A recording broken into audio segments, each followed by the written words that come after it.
Luscious, fuller lips are a thing in today's beauty standards. Everybody wants well-formed, fuller lips for a complete look on their face.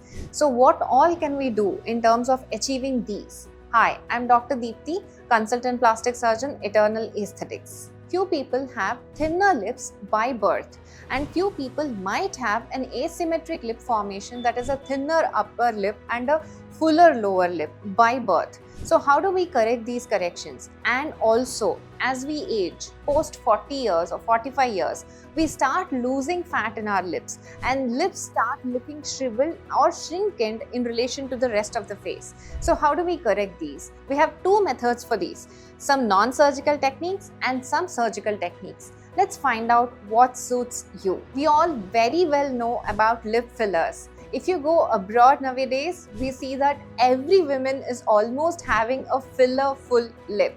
So what are lip fillers? Lip fillers are nothing but hyaluronic acid fillers which are given into the lip to give a fuller volume into the lip. This is a comparatively non-invasive procedure done with a very small cannula, and the calculation upon what and how much of it has to be injected into your lip will be done by your surgeon, and they will decide what will suit your face. In case after you get the filler done into your lips, even if you don't like your result or if you feel there is an overcorrection, still you can revise it by injecting some Hyalase or filler reduction injections into your lips. So don't worry about the result. So just go ahead if you want a fuller lip. And also just remember that this is not a permanent solution. Your filler keeps getting dissolved slowly over a period of 8 to 9 months, and you will have to top up every 8 to 9 months. Now let's come to the surgical option. You can opt for fat transfer in case you're not interested in a filler. Fat transfer is nothing but extracting some fat from your thigh or abdomen. We process it outside the body and then re-inject it into your lip, also through a cannula. You won't see any scars or any surgical marks after the surgery also. The biggest advantage of fat transfer is that you will not have to do this every 8 to 9 months. It stays for a further longer time. That is around 3 to 4 years, and slowly disintegrates or becomes lesser as a part of an aging process. But one small thing in fat transfer is that you might not have a very dynamic result as in a filler.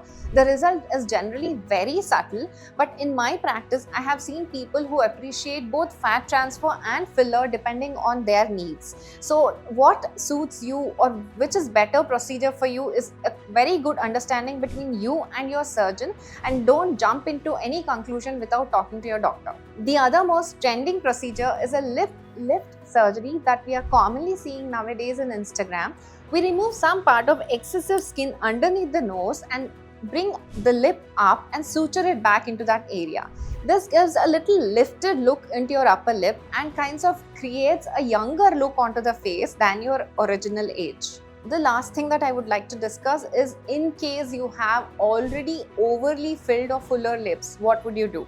Then we take up a procedure called lip reduction, wherein we remove extra part of your lip from inside of the mouth and give a smaller looking lip which is more apt onto your face. So which lip suits you better? Which procedure suits you better?